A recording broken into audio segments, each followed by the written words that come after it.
So week 6. So tonight we're going to talk about loans and stuff like that. Then we'll have a lecture next week, and then we'll be doing the midterm. So two more lectures and then the midterm. But we'll jump into tonight. Personal loans. This will cover mortgage loans as well. We'll talk more about mortgages and home buying towards the end, but we'll touch into it a little bit tonight. Typically, yeah, finance large purchasers, commercial banks, savings institutions, and again, I'll talk about it when we get into 401ks. But I borrowed against my 401k quite a bit, and it works out quite well. And the rules with that, it depends. Different lenders have different rules, and the IRS has some involvement. But typically, you can borrow.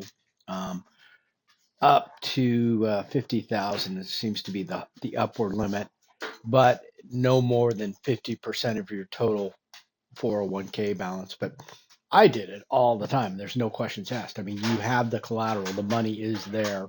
And so there's no loan application. I've literally done this irresponsibly, of course, but driving down the freeway. I mean, you can do this. Well, it's close to we get to the freeway here, but and the check just shows up or the money's transferred into your account. It's quite easy, and then you pay it back through your same payroll deductions. It's not, and that's also in addition to your 401k deduction. So it can be a bit of a burden, but you're going to have to pay the loan off anyway. If you get a regular loan, it has to be paid. Also, yeah, family, friends, stuff like that, if that's an option. You wouldn't necessarily want to go with zero interest because they could be doing something with it. But if it's a risk-free loan, maybe 5% or something like that. So anyway, that's between you and your family. Another thing that's come up. This is more for business loans, but I guess it can be done for personal loans as well. This peer-to-peer type stuff. And the concept here is that, well, you might find yourself on the other side of this as an investor, where they offer you, say, 7, 8%, and then they'll charge a person borrowing the money maybe 10, because somebody's got to make up for the difference in there, and the spread might be even a little bit larger, but anyway, this pool of money is out there outside of the banking system. These are just individual investors like yourself who have some extra money. They put it into this pool and they get interest. And then the peer-to-peer lending thing, Lending Club, Prosper, there's a couple others out there. These things get rebranded all the time, but those two are still out there. And they lend the money out to, consumers. And anyway, it kind of works out for everybody. And the advantage to this as the investor, your risk is a little less because you've got a broader group of lenders. You may give, say, five, $10,000 to invest, and they'll split up your big chunk of money into, $5 on this loan, $5 on this loan. So you're spread across this vast array people, borrowers, and if one of them flakes out and doesn't pay back, it's not a substantial impact upon your investment. So it just mitigates the risk, and it gives you some diversification amongst your people that you're loaning against. Anyway, they're getting bigger. You're going to see all sorts of interesting stuff pop up too with cryptocurrencies. That's really the some of the advantages of cryptocurrency is you can work out concepts outside of the banking system that have a lot less friction, a lot less fees, a lot less of the traditional encumbrances associated with other loans. Yeah, of course, they're going to want to get a credit report and a FICO score. So we talked about this last week. If you don't have good credit, yeah, you're not going to be getting a loan at a competitive rate. So whether loan's sensitive. It's easy to get in over your head a little bit. Now, again, do not borrow money for investment purposes. Sometimes in real estate, that might be an exception just because real estate's a little more stable. But there's a whole lot of people, and I would have been one of them, saying, "Oh, crypto is for sure going to the moon right now." It's not happening. But if you're not using borrowed money, who cares? It doesn't mean you just your time horizon for wanting to sell that stuff has changed. But if you're not using borrowed money and you've got your money in a quality type investment, then there's no real risk. But if you have borrowed money, then your collateral is shot by your underlying investment and you lose your everything. So it can get quite ugly. Okay, sacrificing your future earnings depends what you're using the money for. Perhaps you're borrowing money for that real estate or something like that, and perhaps your goal is to be buying an asset that is going to appreciate in value. If you're just buying it to, blow on a vehicle or a side by side or something that can depreciate faster than you can use it, yeah, there's a bit of a problem. If you can't, yeah, if your source of income is questionable, yeah, that could make a bad situation very, very bad. So again, it gets into needs versus wants. If it's something you absolutely need, and I don't mean need like an emotional sense, but need like a vehicle to get to work, then you got to kind of do it. But if it's again some elective purchase or twice the vehicle you need, something you want, then uh, maybe you should refrain from it if you're in that questionable situation. Personal loan, yeah, this work kind of helps to have some of those documents we talked about, a balance sheet. Now, most of the time, people are going to have their own, you know, the lender itself is going to want you to fill out their own paperwork, and it's usually going to be something online even now. But if you have the numbers available and have an idea, you'll know whether A, you should even be taking out this loan, and then B, if you do decide to take out the loan, you'll have that data readily available. You just punch it in. Contract, yep, the amount of the loan, interest rate, and then there's going to be a whole bunch more details in terms of late charges. Can you pay it off early? A lot of times there's equipment purchases that I would probably make, but a lot of times they have what they call a prepayment penalty. And if I want to purchase the equipment now and get it going, um, but I don't want to carry this loan out for 6, 10 years or 20 years, whatever. I want to pay it off quicker, but then they hit me with a penalty. That's not quite right. So, I've there's a couple categories of loans that you think, oh, that's not a bad deal, but I don't necessarily want to be married to that loan for the whole term. If I have some cash available, I want to pay it off. And this just gets crazy. When I was in Europe and Spain, their house prices were just going through the roof. And their answer was not to really address the inflation, the interest rates. No, it was to extend the mortgage terms out to 60 years. You get a 60-year mortgage. I mean, you're never going to be here then. Your children are assuming some mortgage. It's kind of the way like our government finances itself. We're just passing it on to future generations. Anyway, loan repayment schedule. So these are the other details that you would need in there. Amortization is typically what they call that process, series of equal payments coming back.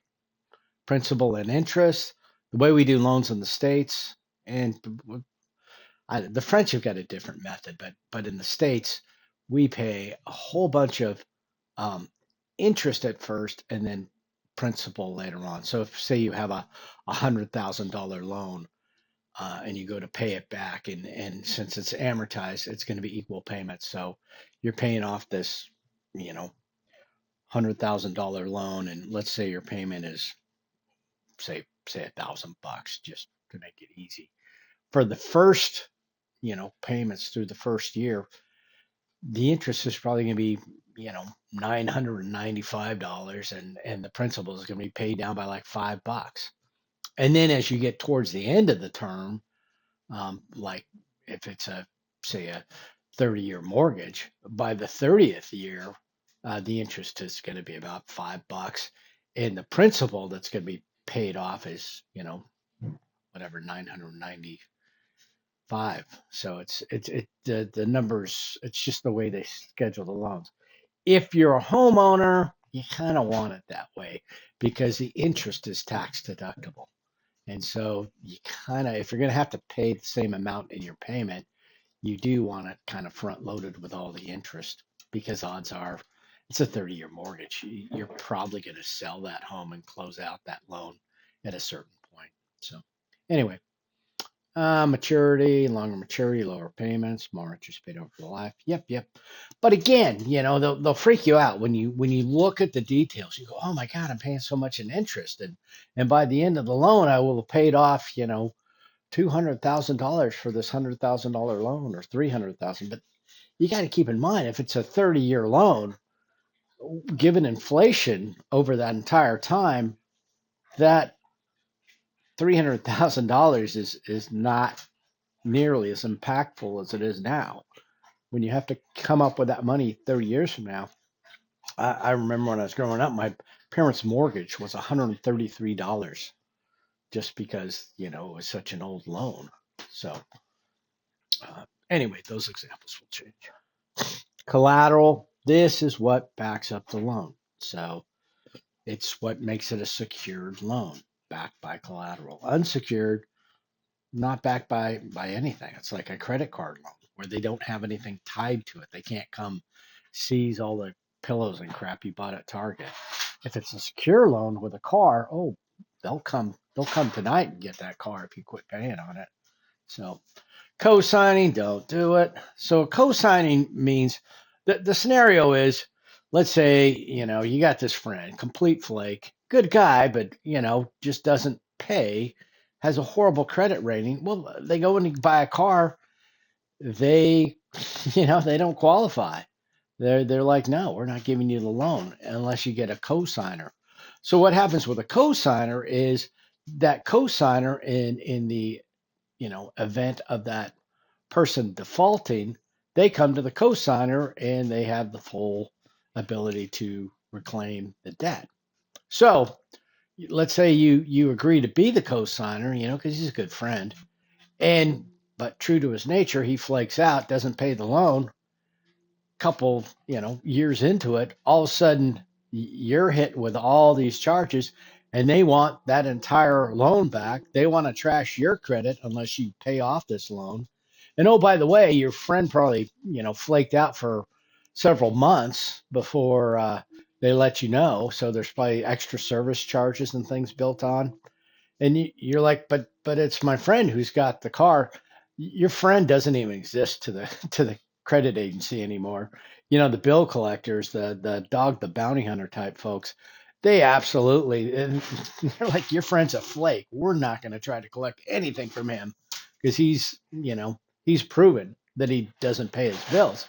On the other hand, since you co-signed it, and to qualify as a co-signer, you have great credit. Yeah, we're coming after you 100%. So very bad situation, both financially and for your friendships. APR, standard way, they have to quote it. So you may see some stupid, teaser rates or something that looks like a reasonable or great interest rate, a teaser rate. But at some point in the advertising, and it can't be buried really in the fine print. It's got to be of a certain size, and it gets into a bunch of legalese. But they've got to, at some point, have the actual interest rate with that term APR stated with it, annual percentage rate. And there's only one way to calculate annual percentage rate. It's not, some teaser rate. It's you can compare loans when you've got one APR versus another APR. There's no extra considerations when you're looking at APR versus APR. Here's a person trying to get a loan, so different ways to deal with the bank. Oh yeah, they've got a super low interest expense, but they've got a loan origination fee or a filing fee or this other fee, and all of a sudden so you got to look at the hidden fees. It's not just the interest sometimes, and typically APR is supposed to catch these charges, but sometimes they can bear them in there or put extra charges in. And when you get that final rate, that's why you're looking for the APR, because it has to take into account these sort of BS expenses. So that's how they do the interest. They show you a low interest rate and they strip away the extra charges or they include the charges. But anyway, when you're looking at APR, it means the whole thing. Here's his amortization schedule. So this kind of illustrates, this is for what, 12% for just a 1 year. So the numbers aren't going to be quite as dramatic. I went the 30-year loan where they are going to get quite dramatic. But you can see, even given this situation, the interest payment is pretty high relatively, $20, and principal being paid down is not quite 160. The total payment is 177, right? 177.70. So down in month 12, you're only paying a buck 76 for interest, but you're paying 175.94. So anyway, if you extrapolate these numbers out on a 30-year mortgage, it's more insightful and more useful because the whole business about deducting the interest. First off, if it's truly a personal loan, meaning it's not a home mortgage, personal interest is typically not deductible. Used to be able, you could um, dictate or deduct credit card interest, but whatever, the lobbyists for the credit card, they didn't pay their bills or whatever, they didn't pony up enough money, but the mortgage companies did. So the mortgage company thing still exists, but the credit card deduction does not. Car loan, how much to spend on a car? Again, cars are horrible investments. The whatever the numbers are, maybe 20%, driving it off the lot, something like that. Electric vehicles, I've already kind of told you I'm not a big fan, but the depreciation on electric vehicles is horrendous. Anyway, so anyway, taking what I'm saying, kind of the best case is to spend as little as you can. The less money you have tied up in a depreciating asset from a financial standpoint, the better. Anyway, I was talking to a guy the other night about Toyota 4Runners, and I've had, I don't know, probably seven or so over the course of the years. I had a guy come to work on my place one time, and he had a Toyota Land Cruiser. I said, "Oh man, you got the Land Cruiser?" And he goes, "Yeah, I just hate working on cars." And he didn't need to say any more. You know, by buying the Toyota, he didn't. It wasn't a big deal. Anyway, I'm not trying to talk you into different vehicles, but and again, my Toyotas are not the current ones. So the brand new ones, I don't know. I've driven a few rental cars, and anyway, it's just not my generation. Too much plastic, too many noises. Okay, so adding credit card debt to a car loan, oof, no debt solution, pay cash. Sometimes you can do that, sometimes you can't, and sometimes you need this transportation to get to and from work. You got young kids. It's not a big deal for me to, leave the 4Runner on the side of the road. Me and the dogs have done it before. We'll jump in with the record guy and haul it home and deal with it. But yeah, for most of you, that's probably not the way you want to go through life. So anyway, there's got to be a happy balance in there. Maybe a short-term loan. I don't know. I don't. I think it's just the total amount you're spending on it. It can be a bit of a problem. Uh, Preferences again, needs versus want. Obviously you want to spend maybe as little as possible. Condition, yep. Certain makes, like I say, insurance. Some vehicles tend to have really high insurance.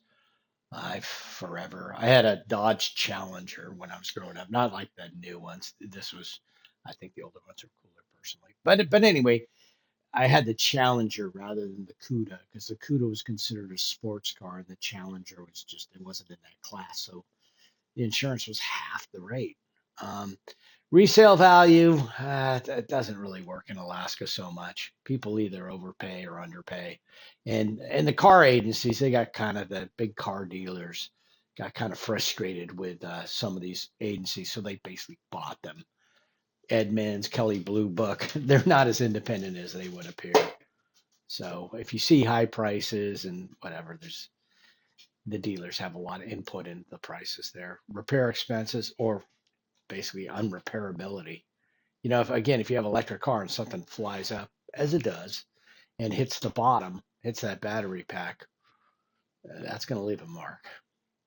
Financing rate, bars, loan contracts. So sometimes you might get if they're offering some sort of promotional thing with zero interest or something, it might make sense getting a newer vehicle, and especially if you're looking at the loan rates and they're higher, because the rates on used cars will typically be a little higher, but it's usually outdone by the depreciation. But anyway, you got to look at all the different factors in the actual loan contract when you come down to it. You have to see what you're actually signing up for. Again, try and do this away from the dealership. Those guys are, not necessarily your friends. Kelly Blue Book, same sort of thing. In Alaska, other states that have sales tax, they are keenly interested in tracking this purchase because they're getting a chunk of the sales price. So on used cars, people would always fib on the price. Now, depending on the state, they really track it down and they make you, sign an affidavit that the price was what it was, and kind of puts the fear of God in you. Well, in Alaska, nobody really cares because there's no sales tax to be charged, so you don't even write down. Besides, Alaska's, is a non-disclosure state. It's really no business of the government what you're doing on your own transactions. So that's kind of cool, but it makes these books that would go into these public records and, scrape all that data. Well, that data doesn't exist in Alaska, so they're just guessing.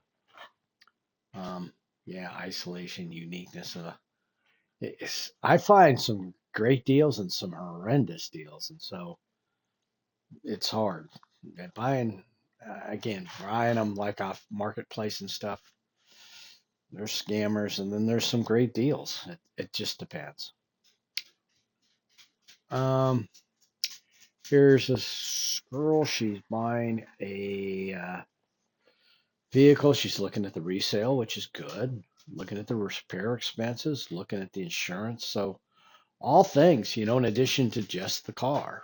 So if you see something with a whatever, I'm not gonna, you know, necessarily badmouth it, but some of the newer Korean models or some of the electric ones, and you have the resources now. Again, on the internet, there's both good and bad information out there, but if you can find the good stuff, you can generally get the ground truth, or at least look and see what the opinions are out there, and then see whether they're valid or not. Negotiating the price. Yep, you have access to online. You also can check other states. Dragging one up the Alcan is not the end of the world, or getting it shipped. I've got a pretty good situation with a trucking firm in Montana, and I've shipped vehicles for $1,500, which is outrageous. It's great. I got them sometimes on the barges. But again, if you go to the wrong place, if you just call on the phone to one of these folks, you can find prices up to $4,000 to get a vehicle shipped. So again, there's just the disparity in prices just kills me. No haggle dealers. Nobody really likes to go in there and haggle over prices, but if you just say we're a no haggle dealer, well, you know, they're only going to let the price go down, perhaps. I mean, it may not work to haggle with them, but if they tout that there are no haggle dealer, how's that benefit me as the buyer? It means you've got your price set and you're going to stick with it. Um, we don't have a CarMax. We don't have the other. I'm kind of out of the loop on those, but a couple of those big. What's the other one? It's escaping me right now. I mean, CarMax might actually be out of business. It's kind of scaring me. We'll look on the internet after we finish this part. But there's a couple big car, used car dealers that actually may have a warranty and may take that Facebook marketplace kind of uncertainty out of the picture, where you've actually got a dealer that's going to stand behind something. Um, Purchasing a car online is completely possible.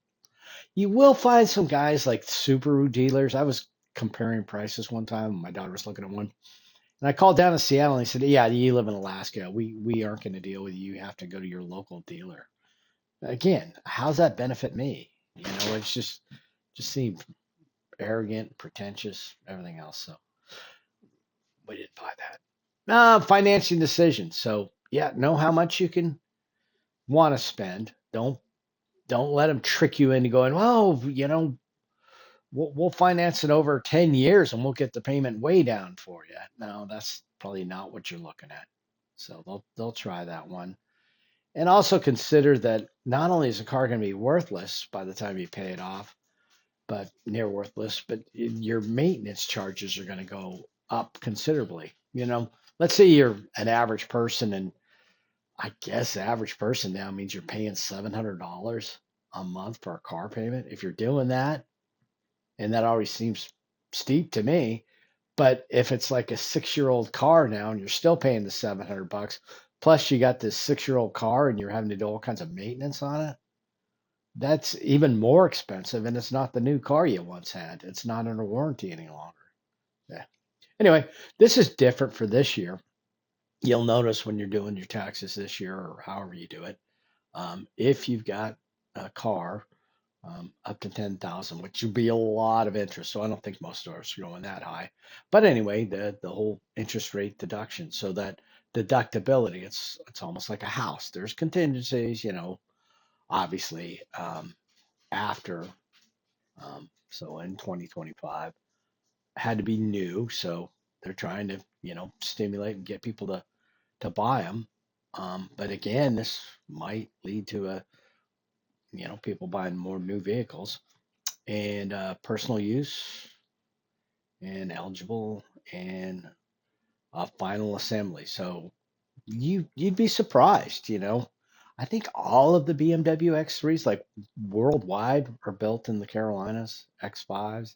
Anyway, there's certain even foreign vehicles that are some are made here, and there'll probably be more made here to take advantage of this. But the whole used car market right now too is very screwed up because of the COVID situation. People during COVID, they were just, fat with money, getting all these checks for not working and stuff. And so people overpaid considerably for vehicles. And now they're trying to get, money, whatever. Cars are almost gotten cheaper as compared to when they were at their peak back then. So there's a whole lot of overpriced used cars out there. So you got to do a little research if you're in that thing. But again, keep in mind whatever car you decide to go with, um, it's not it's probably the worst, and it's not investment. It's the worst purchase you can make in terms of looking for an asset that's going to appreciate. I used to have a bunch of Corvettes and even a Dodge Viper. And I made money on all those, but I bought used ones. I drive them in Europe and then sell them. And you know, I wasn't making big money, but I always had nice cars, but they were never daily drivers. Except for the Viper. I drove a lot on that Viper. Anyway, here she is doing her loan, um, loan maturity, loan amount. And yeah, you can get that loan amount down, but now you're paying for it for 5 years, 60 months. Whew. If you're commuting like some of these people do from the valley, your car's going to be shot by the end of that time. So, leasing, it's popular with the people selling them. It's popular with, seems especially with Mercedes and BMWs. But the track record of those things, maintenance, I used to be a fan of those back in the day, not anymore. Anyway, but yeah, this down payment, you're essentially on a long-term rental. And the way they can do it though, some of these cars that are maybe a little more than average in terms of cost. If they lease it to you, they can say, "Oh, you can drive a new Mercedes for three something a month," and it sounds great, but um, yeah, you haven't built any equity. I mean, it's all out of pocket, and then when you take it back, now they're looking at the condition of the car, the miles you put on the car, and they may need some more money at the end of the deal. So typically not a good idea financially. Um, Disadvantages. So no equity, maintenance and damages, additional charges. So yeah, if you ring up a whole bunch of miles or, a dog tears up your seat or you hit something, it's just going to be in the lease before the period. You know, if you own the vehicle, you might be able to sell it. It might not be the best idea, but at least you get out from under it. On a lease, yeah, there's going to be some penalties involved. Student loans, pretty controversial. The biggest advocate for not having student loans forgiven are the people who actually paid off their student loans. They want, they're the ones that is their hill to die on. If they had to pay off their loans, you got to pay off your loans. Um, I think I got part of mine forgiven because of the military. I didn't have much in the way of loans, but there was a deal if you did a certain number of years, um, they ended up paying it off. And if you're looking for a job with a company and you've got some loans, that might be a part of it. Might be a part of the incentive. In fact, if you got a whole bunch of loans and you go be a teacher out in the bush or something, I think they still have some programs to forgive that. Or if you prefer going to an inner city, I think you can do that as well. But it might be interesting. Interest may be tax deductible. Depends how much money you're making. A lot of these programs where things are tax deductible, even if you read the fine print on that interest being deducted on the car payments, I didn't mention the fact that if you're making more than 100,000, that starts to be phased out. If you make more than 150, it just goes away. Now that's just a single person. As a couple, if you're making 200,000, 250, it goes away. So again, I don't think most of us fall into that group, but if you do, yeah. Home equity loans, these are kind of not a bad way for getting a loan, but technically, if you read the fine print, it's supposed to be used for your home. If they come out there and say, "Hey, what'd you do with that home equity loan?" I got a new boat. Yeah, that's not going to go. So it's tied to the equity of your home, and but it can be an asset, a way to get some money out of that asset that you're kind of sitting on. Anyway, 80% of the equity in a home. So 80% equity. If you bought a house for 300,000 and it's gone up to where it's worth 320,000, well, your loan's not going to be that big, right? You've got 20,000 in equity, the price what you bought it for and what it's worth now. So you'd only have 80% of that. So what is that? 16 grand. But anyway, if your home's worth a lot more, and it's going to be a lower interest rate because it's collateralized. You put your home on it. You took a second mortgage out on your home. And that interest you're paying is tax deductible because it's a home tied to, again, to the mortgage thing. So there are some advantages. Um, but I still prefer the taking the loan against my own 401k, but that's just me. Impacted economy. Yep. Can change if it went down, but if home values declined significantly, there'd be people freak out when real estate goes into a climb by a couple percent. Stock market, if it drops by 20%, people get concerned. In crypto, if it drops by like 70%, people get concerned. Right now, crypto's down in the high 60s, and it was at 125. Oh. Anyway, it's like a roller coaster. You don't have to get off. You just take another lap.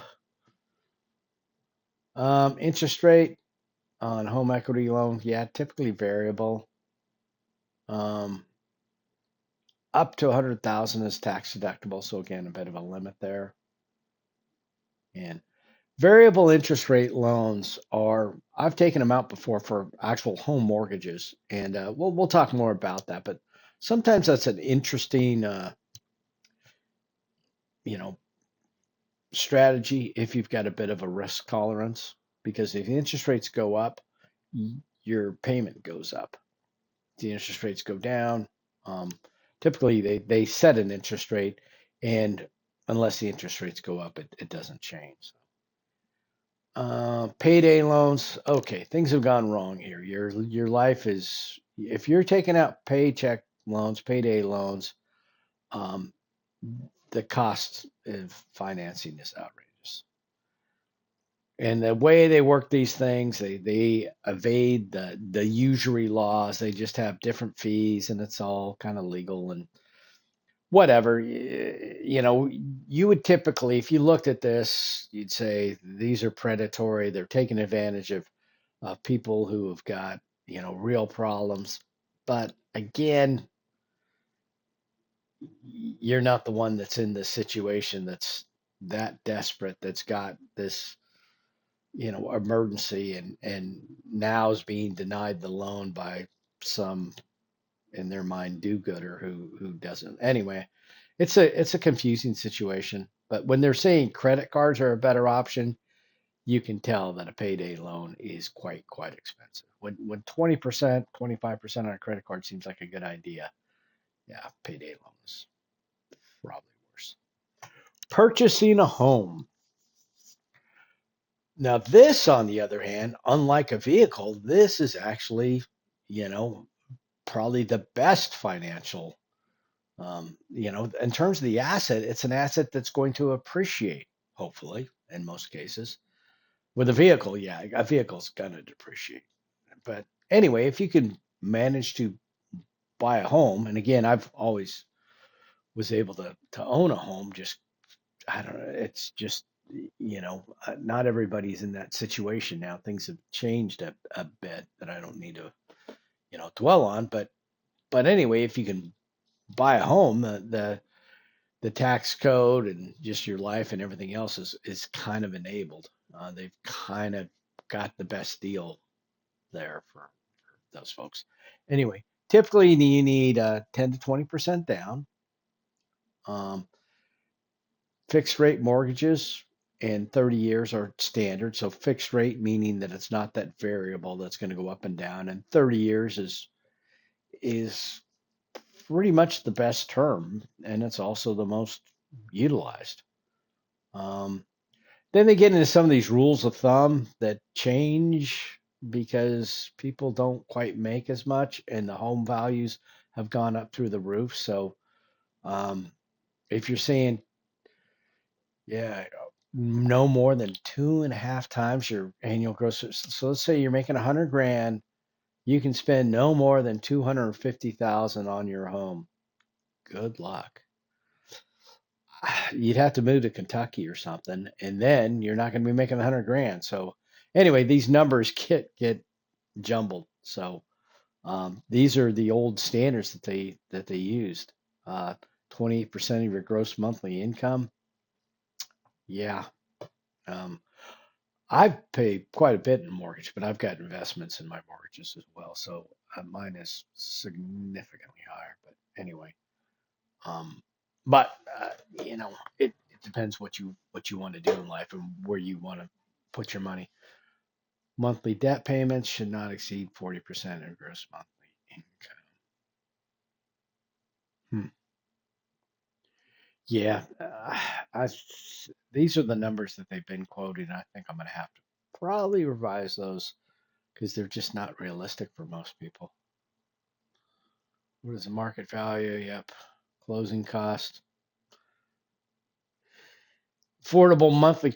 Yeah, it's going to reduce your cash flow, but I mean, you got to have some place to live. So what you're really trying to compare is you're trying to compare the rent versus buy decision, assuming that you can come up with the down payment. Um, but not only is it typically there's more expenses typically when you're buying a home, and also there's things like garden hoses and gardening in general and stuff that you want to do, but they do tend to add up little by little. And is the home ownership, is that the preferred saving vehicle? Would you rather be investing in stocks and bonds and stuff like that? If you're just going to put the money in the bank, then the home's the no-brainer. But if you've got competing investments that will return more than a home, but anyway, the thing about the competing investments is I'm not comfortable using borrowed money, and I don't think most people are comfortable, or any kind of financial advisor would not recommend using borrowed money for investments. But with a home, that's kind of how you do it. So with the home, even though the interest rate that you're earning, the real estate may be going up a couple percent, 3% a year. But if, the example I've given before, if you put 30% or 60% down, but you're controlling a $300,000 asset, you have this leveraging, um, phenomenon where you're using 30 or $60,000 to control 300,000. And so when the 300,000 goes up by 3%, that money adds up. It's what, 9,000 bucks, and you've got 30,000 invested, and your asset that is controlling went up by 9,000. Hmm, that gets to be interesting. Now, keep in mind you're paying an interest rate. You can't really make any money on that when interest rates are 6 or 7%. But if interest rates are down in the, two something or even three, all of a sudden those investments look advantageous. Um, yeah, don't buy what you can't afford. Don't always rise. They can go down, but again, in terms of risk, I'm I'd be much more. I'd sleep very comfortably at night if my money was in real estate. And then job stability, economic conditions. It's a commitment, that's for sure. Selecting a home, single biggest investment typically. Decide on a price range, identify the home, fair cost of buying versus renting for condominium. So a couple things I do need to change a few of these slides because one thing is this deciding on the price range. What you need to do is you need to identify who is going to be your likely mortgage lender when you're first thing before you start looking at houses, before you start talking to a real estate agent, before you do any of that, go to in Alaska, I guess it'd be, home state or residential or whatever. My guy, I think he's worked for both of them now, and now he's kind of up at the top of one of them. But anyway, I just call my buddy, and I'm like, that's how I met him. I met him when he was down in the trenches, and he's grown with the business. But um, regardless, you don't need to know anybody, but you need to go in and say you're considering getting a loan and start the paperwork for a what they call a pre-approval for a home loan. And you have to provide all your financial details. You'll have to do a credit check, and it'll be like $50 or something for the credit check. But they'll look at your numbers and they'll tell you what kind of home you can afford. There's no point in deciding on a price range when you that's not a choice you get to make. the the mortgage company will tell you the maximum they will loan you. Now you don't have to use it all, but don't be looking at $500,000 homes if you can't qualify for it. You're wasting everybody's time, and that's recognized by the mortgage or by the real estate agents. There's real estate's it's a crazy business. There's maybe 5% of the realtors sell 95% of the properties. The other people are just kind of in it for who knows. They're just maybe it hasn't worked out for them, but the real high volume people that come across the properties and stuff that you'd be most interested in, they are busy. And if you come to them and say, ah, yeah, I want to go, have you show me some homes, they're not going to waste their time with you unless you're pre-qualified because you're demonstrating a lack of seriousness. They're just like, well, what do you pre-qualify? They're going to take a week out of their life. They're not going to take a whole week, not initially, but anyway, they're not going to spend any minutes with you showing you homes only for you to go, oh, I haven't done the paperwork yet. And when you do the paperwork, you can't afford it, or you can afford much more and you want to buy much more. And so everybody's wasted a whole lot of time. And by the same token, if I'm selling a home and say I want whatever 500 grand for the home, and somebody offers me 550, um, but they're not pre-qualified, and somebody else offers me 500, but they're qualified, they're a cash buyer or whatever, or they can come up with the money. I'm taking the 500 all day. If I commit to that 550, I'm taking my house off the market for this knucklehead who's hasn't, you know, doesn't know what he's doing. And so now that loan falls through. I've wasted whatever number of weeks, months, and now I got to relist the house. It's just no. You figure out, do the pre-qualification, find out what you can, what you're qualified for, and then you're more educated. And when you go to talk to the real estate person. Now, again, do you want to use a real estate person? Just about always, yes, because regardless of what you feel about the situation, the seller pays the commission. So you're not really saving any money by, doing some for sale by owner. In fact, I would argue you're usually costing yourself a lot of money. When I was an agent, I would have people call me up and say, "Hey, I want you to list my home." And I'd go out there and say, "Okay, yeah, based upon the market, this is about what you can get for it." And I could point to the houses. They were out, most of them were in Eagle River, but you're looking at a home, and at the time they're worth, four something. And so you give them that price, and they're like, "Oh, no, no, I think it's worth 500." It's like, yeah. I'm not going to list it at 500 because it won't sell. Nobody's going to pay that price, so we're just kind of wasting our time. And their attitude was like, screw you, I'll list it myself. And what do? They list it for 500 grand. And so most of the time when for sale by owner, not most, but some of the time, there's also a number of inspections that are done on a home and where you have to do disclosures. If you're a homeowner and there's like a leaky roof and maybe you don't tell the buyer about it, it could come back to haunt you.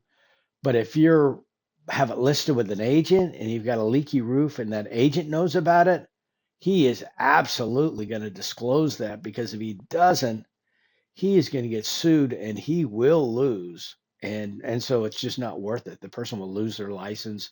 Their insurance costs will go up for their, fraudulent behavior. They just don't, they can't stand the heat.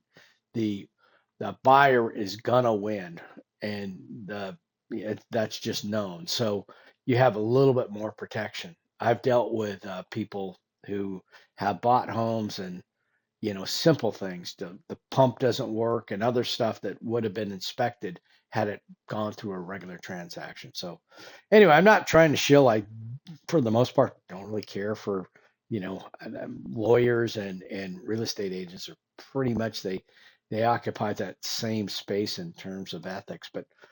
but I would still deal with one if I was going to buy. So anyway, and then this last note on here: consider a condominium.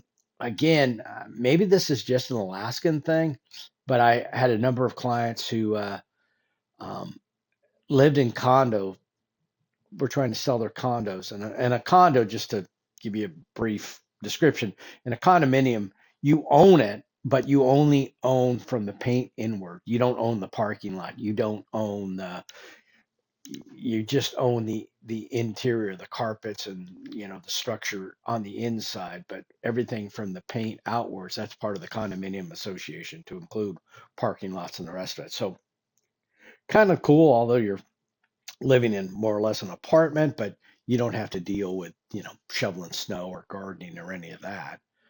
But most condominium associations will have a set limit on the number of renters. And so I had a couple of clients that listed their condo, it didn't sell. And if that was a house, you'd just say, well, yeah, I wanted to sell it, but the market's too soft. I'm just going to rent it for a couple of years. Well, with a condominium, you may not have that choice because the association may say, nope, we've already got 15%, of the units here as rentals, and that's our hard and fast limit. So yeah. So what do? You got to lower the price more. And the other guy trying to sell the now you got this competition going on, race to the bottom. Who's going to sell for less? So I don't like condominiums. I don't like apartments either. That's the main problem with them. But that fact when you go to sell is a big problem. So real estate agents, I kind of beat that down already. What are the risks? Talked about that. The other thing is unique to Alaska, that I had an agent when I first bought a home, and super helpful because I found some great deals online. Turned out one was in an avalanche zone. Turned out the other one was up on Highland Drive. It wouldn't get sun but about a couple months out of the year. It just having a real estate agent is like, no, wait a minute, that don't do this. This is people, the schools here are crappy. This thing's going on. They generally, if you get a good one, that's why you gotta get pre-qualified and get one of those top 5% people. You get the sharp ones, and they might help you out. If you get somebody who's, you know, telling you, oh, the drapes are the wrong color, don't buy this one. Yeah, well, I can switch the drapes. I can't I can't switch that, you know, crummy school down the street. So you got to find a good one. Criteria: select a home, price, location, maintenance. Best way to go about this is, if you most people will buy a home, and then they'll maybe get ready to move on, and they'll sell it, or they'll turn it into a rental. And so you have to buy a home as if you're trying to sell it. You don't want to buy anything too unique. You want to buy something that everybody else would want to buy, or everybody else would want to rent. So you're saying, "Oh, I don't have kids. I don't care about the school." Oh, you care about the school because it's going to affect the price when you go to sell it to, the family that may have kids, or homeowners associations. There's some loose can. I've got a homeowners association that I've got a lot down in Florida. Horrendous. I never would have bought in there had I known that these people were just sending out assessments just continually. Anyway, so certain neighborhoods, and again, I know Eagle River best in terms of real estate. There are certain ones that, they sign these things where they take ownership of the streets and the plowing, and so that comes onto your homeowner association fees. Or I had a friend who was he lived over in Eagle Pointe. It's point with an E on the end because they're just a little whatever. He was a tree counter. He had to go around his neighbors and make sure they had 3 trees, no trailers in the front, and the rest of it. And if God forbid a moose comes along and eats a tree, well, that's on you. You're going to get a fine until you get another tree in there. It's just, anyway, not why I moved to Alaska. So some people love homeowners associations, and they can, keep your neighbor's house from being painted purple or something, but can work out differently. It's up to you. Market analysis. So typically you're looking for comps, comparable sales, and you try and come up with a number. Lazy brokers, lazy real estate people will always want to go with price per square foot, of the home. Well, I'm the kind of person that cares more about the land that I'm on than the home, or at least a combination of the two. If you use this price per square foot thing, somebody with a quarter acre lot would be worth as much as somebody with a 10-acre lot, when clearly they're not. The other one, or where's the location? How old is the home? So I don't like these simplified formulas because it's not that useful. All the other parameters would have to line up exactly for it to be valid. But anyway, it's a popular way to do it. You'll see online. Here's a market analysis I just pulled where they're saying, oh, $265. Oh, a little less out in the valley. Nationally, there's way too many variables. So again, if you're a smart shopper, you can probably come across a good deal. There may be a house in a beautiful neighborhood and huge lot and all the rest of it. And, the person thinks, oh, well, this thing says it's only worth 229 a square foot. I guess that's what it'll go for. Anyway, I've always bought, again, maybe that's why I'm a single guy, because most, if I was married, my spouse would be like, we're not living in that. But it's on 100 acres. It's in the mountains. I mean, it's beautiful. It's on the river. Everything I got is basically on waterfront. That doesn't factor into here. So anyway, each to his own. Um, okay, I forgot to delete that slide I was working on, trying to get correct values because they had these numbers that were like 185, and yeah, obviously it's changed quite a bit since then. Economic impact of home values. Yep, supply and demand. It's crazy though. Let's say interest rates go down, that will actually cause house prices to go up. So if you're waiting for interest rates to drop, uh, it may actually be financially not make as much sense. What you really want to do is buy the homes just before the interest rates drop.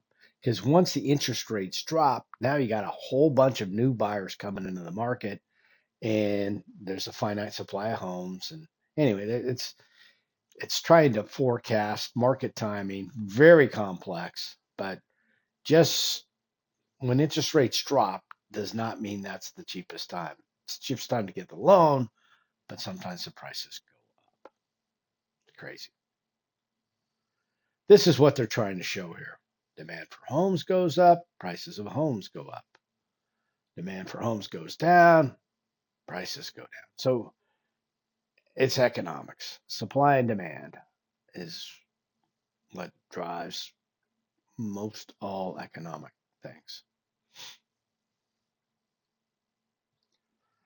Impact of financial crisis. So 2007, 2009, whatever, that period back in there.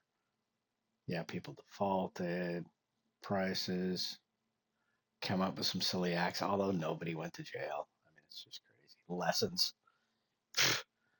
These things, they kind of wear off. There's usually a big snapback, and then after a couple of years, they'll say, all these procedures, that's racist, that's whatever, and more people need to be.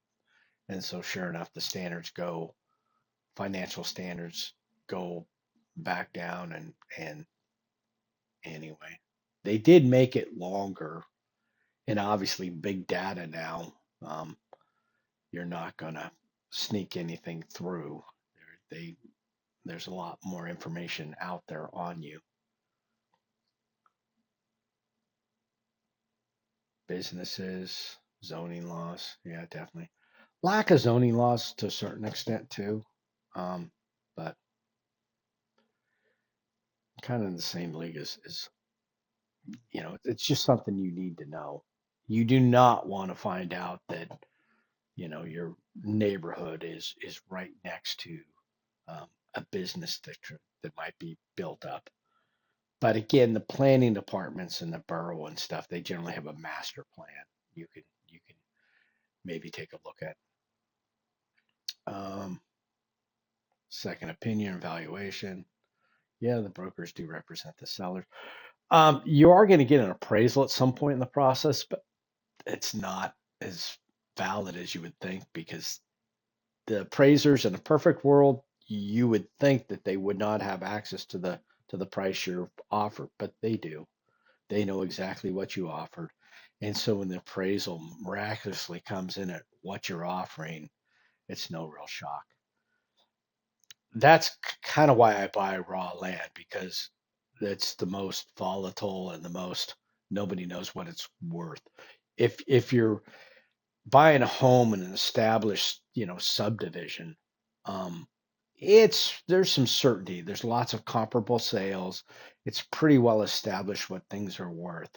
But if you're buying raw land, for example, trying to guess what it's worth there's no comparable sales. There's type of things I buy. There's nobody else's. It's either way more, way less, and the zoning. There's so many variables. It's hard to figure out. The only way they can value things is with comps, comparable sales, and there's usually not enough. This is, I would say, I mean, that's valid, but you get in these crazy markets where people are offering more than the asking price. That's a strategy that's kind of evolved in the past couple of years where I never understood why people would ask a lesser price knowing that there's going to be a pricing war started. That shows a lot of confidence, and for the most part, it's worked. In a real hot market, that can happen. Um, but yeah, most properties I've bought, I've always not lowballed them. You don't want to insult them, but you'll typically say, yeah, I want a little bit off here or there, and it will most of the time work. But keep in mind, let's say, you're looking at a piece of property, for example, say it's, I don't know, 570,000 and you offer, 550.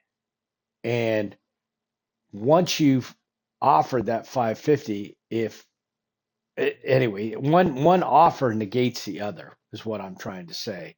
Um, if they say, well, we'll settle for this price, it every time there's a counter offer accepted or denied, it restarts the entire process. So I'll give you some better examples as we get in that set section. But yeah, usually if you, it's like buying anything used. You can haggle to a certain extent, and you get an idea for the person. But if you insult them, a lot of times they'll just shut down and you're not going to get to the point where you want. Price, conditions, yep. Usually, what I've done with most properties too is you find some sort of defects. It's like, yeah, the windows are. One of the homes I bought had windows where the glass, the seals had broke on the double pane glass or triple pane glass, whatever it was, and that's not cheap. It's a couple, 3 grand, I think, to fix that window. And so, yeah, I asked for that reduction off the purchase price and a couple other things. It's usually a little easier for the seller to negotiate like that. Down payment, 10 to 20%. Um, Earnest money, collateral. Yeah. Lower down payments if you're VA, FHA. Sometimes you can get that done. Again, PMI. Sometimes you might have to pay PMI if you can't if they want 20% and you only have 10%. I've done that before. You pay the private mortgage insurance. And like I told you before on the example, the house went up in value and I was able to get the PMI removed. All these closing costs, for some reason, they always seem to round up to about 10 grand. Bunch of little fees. There's a schedule about buyer pays this, seller pays that. It was really confusing when I do these transactions. But The seller now, the seller is going to have to pay typically 6% for the real estate agent's commission, which sounds like a lot, and it is, but believe it or not, most real estate agents aren't all that wealthy. They've got a lot of other expenses involved, all the marketing stuff and their office space and all that other stuff. But yeah, if you sell a $300,000 home, or maybe probably more useful is a $500,000 home, that's 30 grand. You're shoveling to that agent. So it's a big chunk for a seller.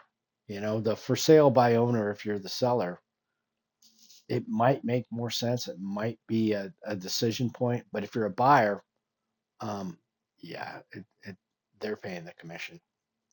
Now, theoretically, the seller, if they don't have to pay the commission, they can sell for a little bit less, but not typically the case that I've seen. They never seem to come down if they're selling themselves.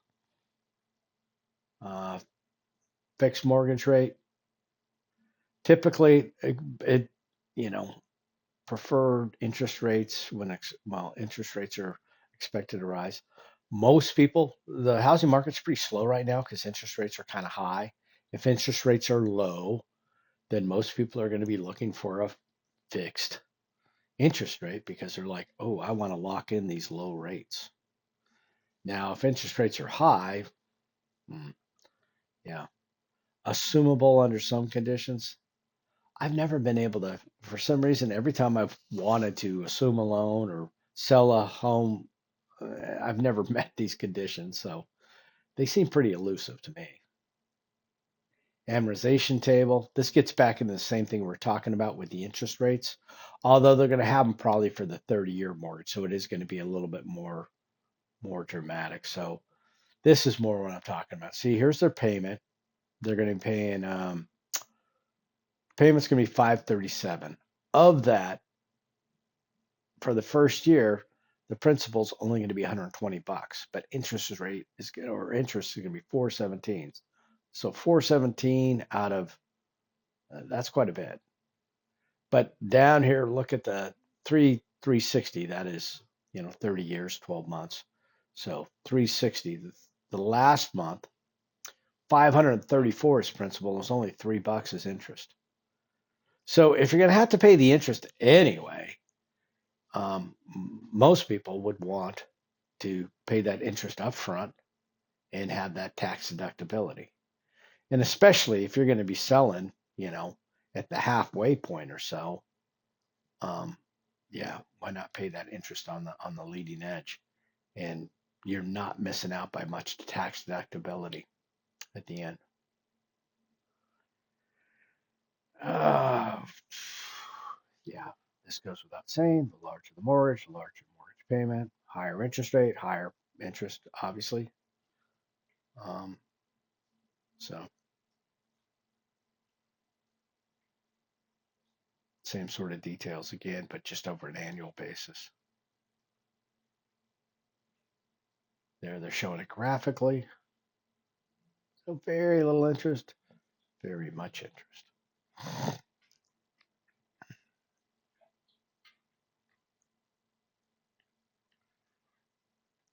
Yeah, but again, the key to this is, especially on a mortgage where it's 30 years, if I'm paying more, but inflation is almost a certainty, at least at some rate, probably around 3%, the money you're paying back way out there 30 years from now isn't worth a whole lot.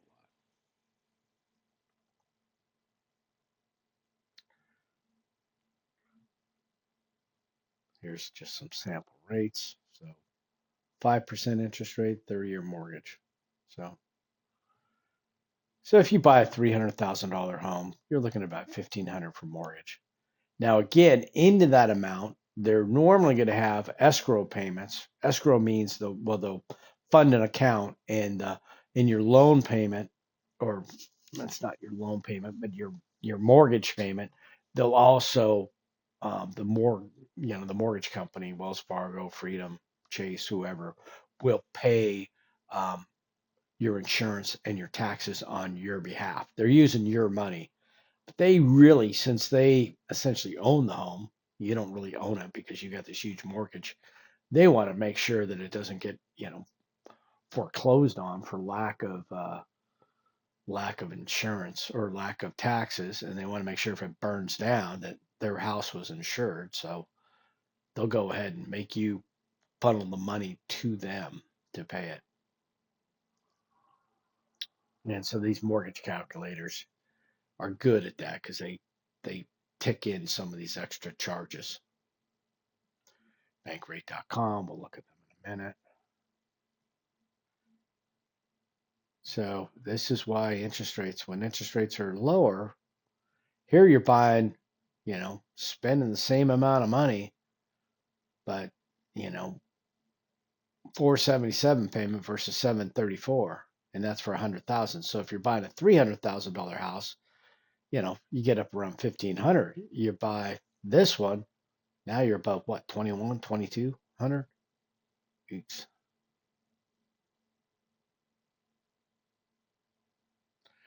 15-year mortgages, all depends. If it's a low interest rate, I'm in no hurry to pay off. If I was paying 5% interest, I might be interested in paying this off in 15 years because I don't want to carry that interest rate. But if I've got a 2.75 loan, I'm stretching that baby out all the time. Now, that only works if you're not just blowing that extra money. If you've got opportunity costs with that money you're saving, if you're spending less on your mortgage payment and you're investing the other part, if you're just blowing that money, um, that's all right, but it's not the same as if you were to invest that money competitively and make financial sense in addition to, fun sense. So, ARMs, I've taken out ARMs before, can be a little scary.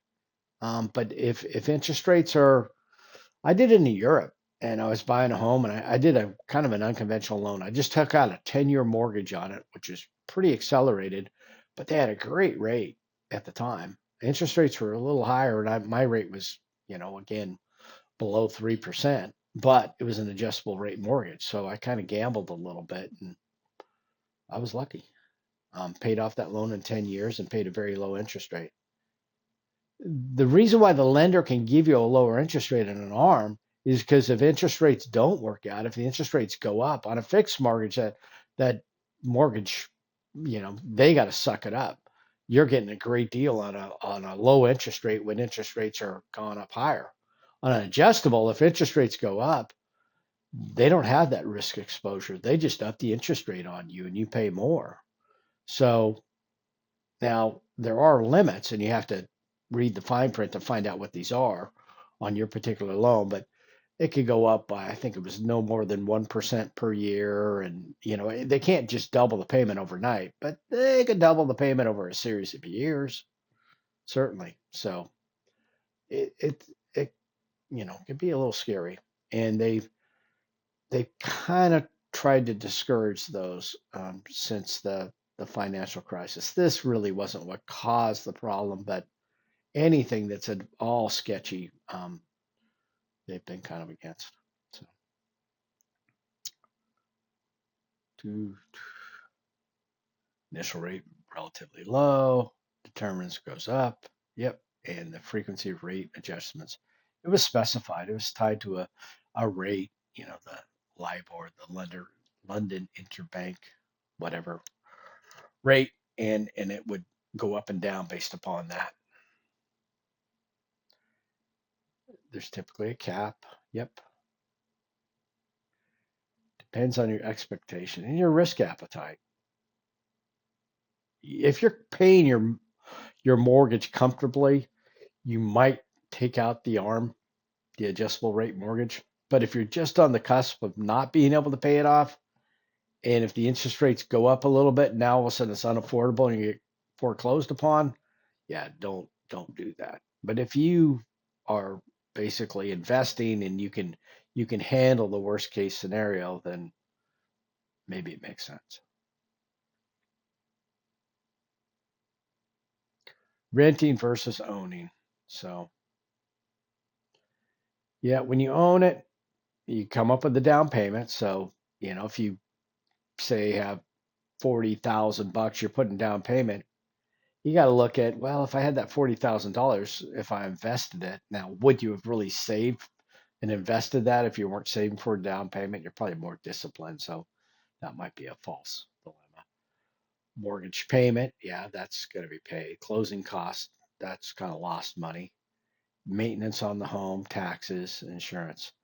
The thing about renting is that all these other costs, they get included into the rent. So it's not like they're not being paid by you, but the tax benefits and the enjoyment. And for me, I just don't like, a landlord. I've been a landlord and I've had landlords, and I don't like either situation personally.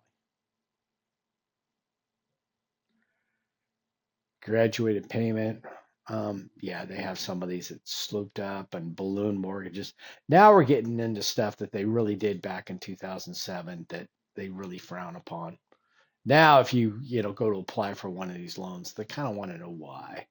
What are you doing? They're very comfortable with a 30-year fix. That's kind of the normal.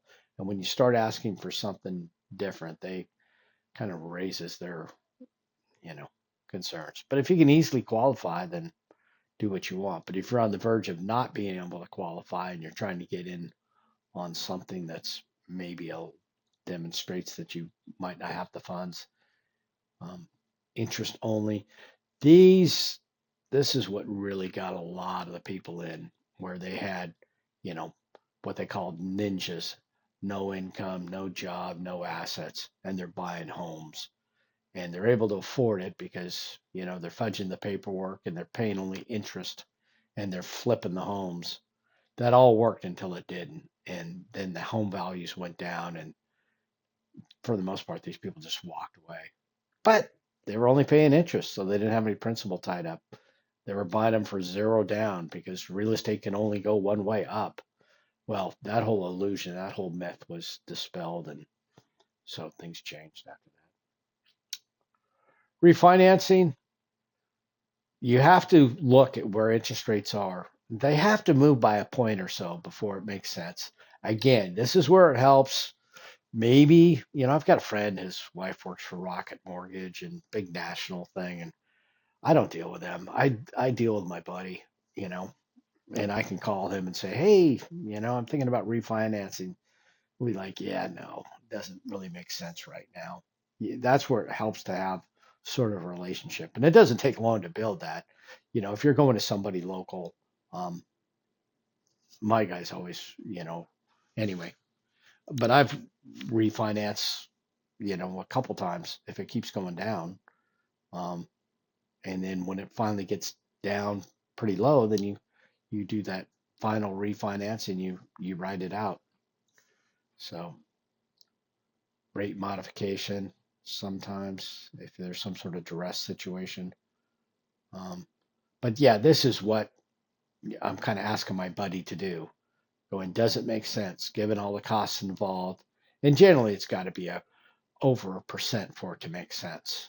If you've got a 6% loan and all of a sudden rates are down at 3%, yeah, that's a complete no-brainer. But um, for me, the more cautious approach would be, I've never bought anything in as high as 6, but even when I think I had 4.5, and it went to 3.5 or low threes, and I refinanced, and then it went below 2, and so I refinanced again. So maybe I broke the rules, but I definitely wanted to get in below 3%. And so now that I've got that loan, and that's kind of the problem with you all who are trying to buy homes, all the boomers of the world, they've got these super low interest rate loans and they don't want to give them up. So they're not that interested in selling or moving on or doing anything with it because they're eh, anyway, it's caused a bit of a problem.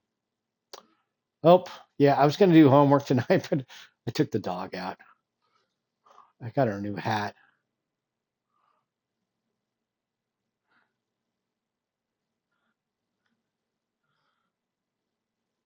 Anyway, so it's nice to have the weather back. We're getting a little sun over Pioneer Peak. I need to speed test her hat next time. But anyway, good luck. Work on your homework. it's going to be due before you head in the midterm. You just, put it together with a batch assignment. Does not matter what the format's going to be. Whether you want to give me handwritten notes, with a, loaded up as JPEGs or a PDF or whatever. You hand it in the assignment section. Um, and then next week, we'll kind of have two things going on. We'll have one is going to be the um, actual lecture, and then there'll be a second separate video that's going to be I'll call it like midterm review or whatever.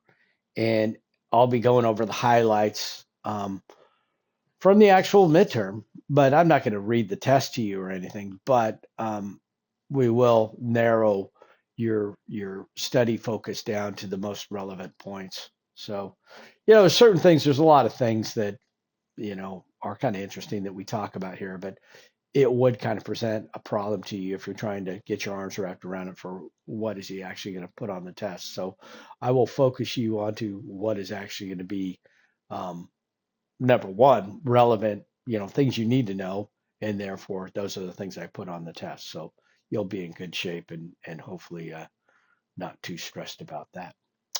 And good luck. And I mean, I'm calling it springtime. Once the sun comes up, the sun at my place doesn't come up until February 11th because Pioneer Peak is right over here. And so once the sun is out, it's a beautiful time. Anyway, we'll talk to you next week.